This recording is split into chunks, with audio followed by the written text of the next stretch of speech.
है El conductor está obligado a advertir mediante señales ópticas। एक driver के लिए क्या ये ज़रूरी है कि वो सड़क पर मौजूद दूसरों को लाइट सिग्नल से आगाह करे? ऑप्शन ए है solo las maniobras que no impliquen un desplazamiento lateral, सिर्फ मानियोब्रास करते हुए वो दूसरों को होशियार कर सकता है। बी है el propósito de inmovilizar su vehículo o frenar su marcha de modo considerable, कि जब उसने गाड़ी रोकनी है या ब्रेक लगानी है तभी वो लाइट सिग्नल से दूसरों को आगाह कर सकता है।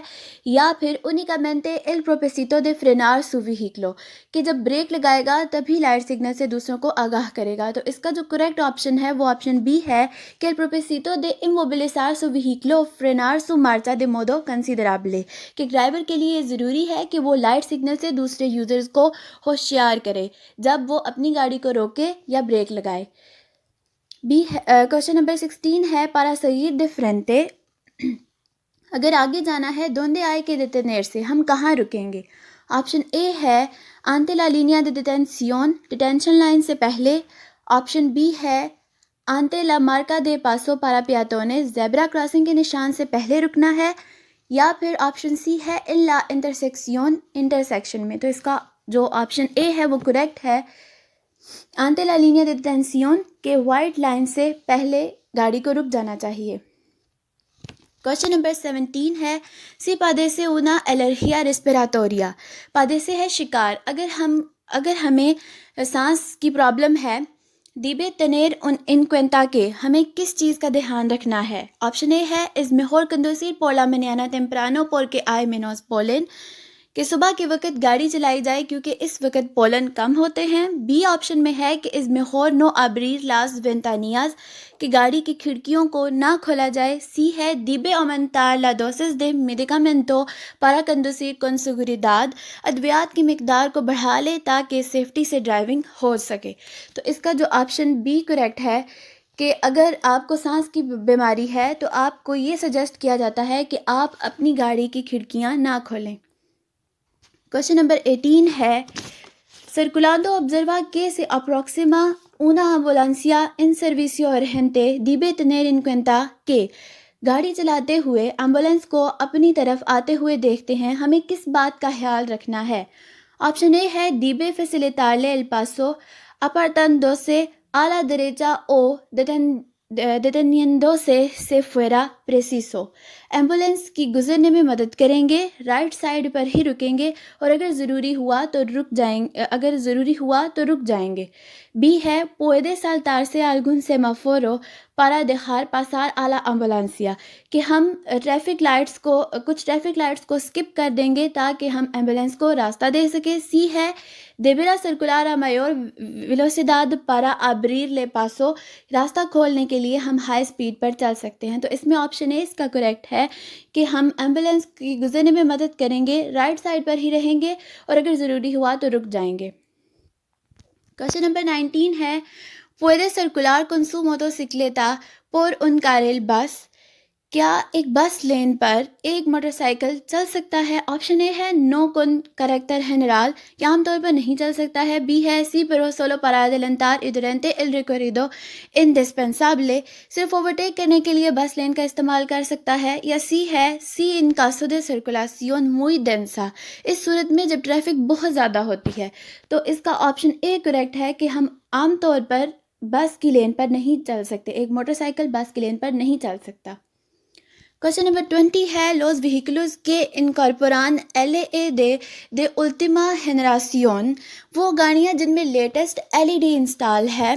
como pueden evitar el deslumbramiento a otros usuarios de la vía entre la puesta y la salida del sol, सुबह सवेरे और शाम के वक़्त दूसरे सड़क के इस्तेमाल करने वालों को अपनी तेज़ इंटेंसिटी ऑफ लाइट से किस तरह से रोक सकते हैं, उनको तंग करने से हम किस तरह से रोक सकते हैं? तो इसका ऑप्शन नंबर सी करेक्ट है reduciendo la intensidad de la luz que incide directamente sobre el objetivo, permitiendo al conductor gozar de la máxima visibilidad del resto de la carretera, कि लाइट की शिद्दत को कम कर लें और इतनी ही रखें जो टारगेट पर ही सिर्फ जाए और ड्राइवर आसानी से ज़्यादा विजिबिलिटी के साथ देख सके बगैर किसी को तंग किए। क्वेश्चन नंबर 21 है La carga transportada en un vehículo debe estar dispuesta de forma que गाड़ी पर सामान को किस तरह सही से एडजस्ट किया जाएगा।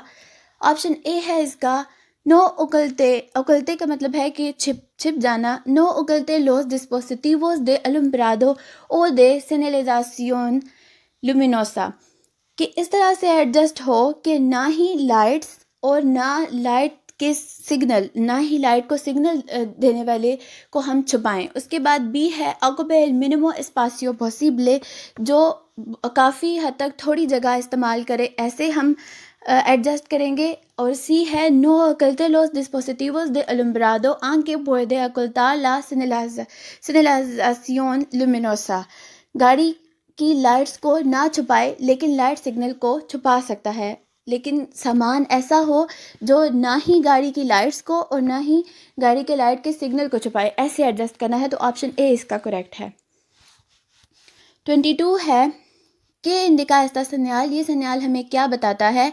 तो ये सन्याल हमें एडवाइस दे रहा है कि कर्व में हमने 50 किलोमीटर पर आवर की स्पीड पर ही चलना है, इससे ज़्यादा स्पीड हम नहीं रख सकते। तो इसका ऑप्शन सी करेक्ट है कि aconseja no circular a más de 50 kilometre पर hora इन लास curvas, कि जहाँ पर मोड़ हैं वहाँ पर 50 किलोमीटर पर आवर की स्पीड से ज़्यादा नहीं चल सकते। क्वेश्चन नंबर 23 है कि इंडिका ला सन्याल, इस साइन का क्या मतलब है? इस साइन का मतलब है कि ऑप्शन ए है que por el carril derecho se llega a una senda ciclable, क्या ये राइट लेन को साइकिल पाथ के लिए इस्तेमाल कर सकते हैं। उसके बाद बी में कहता है कि el carril derecho solo puede ser utilizado por ciclos, कि राइट लेन सिर्फ साइकिल इस्तेमाल कर सकती है। या सी ऑप्शन है कि el carril derecho solo puede ser utilizado por ciclos ciclomotores, यानी कि साइकिल के साथ साथ साइकिल मोटर भी राइट लेन को इस्तेमाल कर सकते हैं। तो इसमें ऑप्शन बी इसका करेक्ट है कि ये सिर्फ और सिर्फ साइकिल इस्तेमाल कर सकते हैं। क्वेश्चन नंबर 24 है इन una vía urbana de sentido único si los carriles no están delimitados por marcas viales por donde está obligado a circular el conductor de un turismo, शहर के अंदर एक नई सड़क पर अगर सड़कों को अलग करने के लिए निशान नहीं लगाए गए हैं तो एक गाड़ी को कहाँ चलना चाहिए? इसका ऑप्शन ए है por el carril que mejor conveja a su destino, कि जो उसकी मंजिल तक ठीक जाती है उस सड़क पर इसको चलना चाहिए। बी है por el centro de calzada, सड़क के बिल्कुल दरमियान में चलना चाहिए। सी है por el carril derecho pueden utilizar el resto cuando las circunstancias lo aconsejan, यानी कि हमेशा वो राइट साइड पे चलेगा और जब उसको सर्कमस्टांसेस, जब हालात उसको ये इजाज़त देंगे कि वो अपनी carril चेंज कर ले तो वो carril चेंज कर सकता है। In caso de contradicción entre señales del mismo tipo, ¿cuál prevalecer? जब दो तरह के एक जैसे दो तरह के सिग्नल में फ़र्क करना होता है कि हमने कौन सा किसको मानना है, तो हम किसको मानेंगे? ए है menos restrictiva, जो कम सहत है। बी है ninguna de las señal, इसमें से कोई भी नहीं मानेंगे। सी है ला मास रेस्ट्रिक्टिवा, जो बहुत ज़्यादा सहत है। तो सी ऑप्शन करेक्ट है कि जो बहुत ज़्यादा सहत है हम उसको मानेंगे। उसके बाद 26 है si el vehículo de detrás से acerca demasiado es conveniente, कि अगर पीछे वाली गाड़ी हमसे ज़्यादा करीब आ जाए तो हमें क्या करना चाहिए? ए ऑप्शन है mantener la misma separación con el vehículo de delante, कि आप जो है अपनी आगे वाली व्हीकल के साथ भी उतना ही फासला रख लें। बी है disminuir la separación con el vehículo de delante, कि अगली गाड़ी से फासला कम कर लें। सी है aumentar la separación con el vehículo de delante, अगली गाड़ी से फासला ज़्यादा कर लें। तो इसका ऑप्शन सी करेक्ट है कि अगली क्वेश्चन नंबर 27 है cuando llevo o hay viento por qué hay que tener más precaución con los ciclistas, यहाँ पे कहता है कि तेज़ हवा या बारिश के वक़्त साइकिल चलाने वालों को उनका ध्यान ज़्यादा क्यों रखना पड़ता है? तो ऑप्शन ए है कि porque pueden aplicar agua, क्योंकि साइकिल पानी के छींटे मारते हैं। बी है porque tienen más probabilidad de caerse, क्योंकि साइकिल आसानी से गिर जाते हैं। और सी है porque suelen estorbar el tráfico, क्योंकि साइकिल की वजह से ट्रैफिक रुक सकती है। तो इसमें जो करेक्ट ऑप्शन है ऑप्शन बी है कि हमारे साइकिल आसानी के साथ गिर सकते हैं। 28 है इन एस्ता कुर्वा पीसा एल फ्रंटे मुई फुerte आए पेलिग्रो, कि अगर हम इस सड़क पर बहुत स्ट्रॉन्ग ब्रेक लगाएंगे तो क्या ये ख़तरनाक है। तो इसमें ऑप्शन ए है सी porque puede reventar alguna rueda, क्योंकि इससे हमारा टायर फट सकता है। बी है no porque el vehículo frenar mejor, क्योंकि जब हम बी में कहता है कि ये बिल्कुल भी ख़तरनाक नहीं है, क्योंकि जब हम स्ट्रॉन्ग ब्रेक लगाते हैं तो हमारी गाड़ी जल्दी रुक जाती है। सी है कि porque el vehículo puede derrapar, यहाँ पर इसलिए पेलिग्रो है कि अगर हम ज़्यादा स्ट्रॉन्ग ब्रेक लगाएंगे तो हमारी गाड़ी फिसल सकती है। तो यही ऑप्शन इसका करेक्ट है कि इस सड़क पर स्ट्रॉन्ग ब्रेक लगाने से हमारी गाड़ी फिसल सकती है। 29 है al adelantar a un peatón es obligatorio dejar una separación lateral mínima de 1,100 metros cuando circule। अगर एक पैदल चलने वाले को ओवरटेक करना है, क्या ये ज़रूरी है कि हम 1.50 मीटर का फ़ासला छोड़ें। तो ये तभी ज़रूरी है जब वो शहर के बाहर है, इन वियाज इंटर अरबानास, ये उसी वक्त ही ज़रूरी है। वैसे क्वेश्चन नंबर 30 है एस्ता सिग्नल इंडिका पेलिग्रो por la proximidad de, कि ये साइन हमें किस चीज़ का खतरा बताता है। ये साइन हमें बताता है कि जो लेफ़्ट साइड पे, वैसे ये साइन हमें बताता है कि लेफ़्ट साइड पे जो कर्व है बहुत ख़तरनाक है। तो यहाँ पर है कि कुर्वा आला इस्केर्दा, ये इसका करेक्ट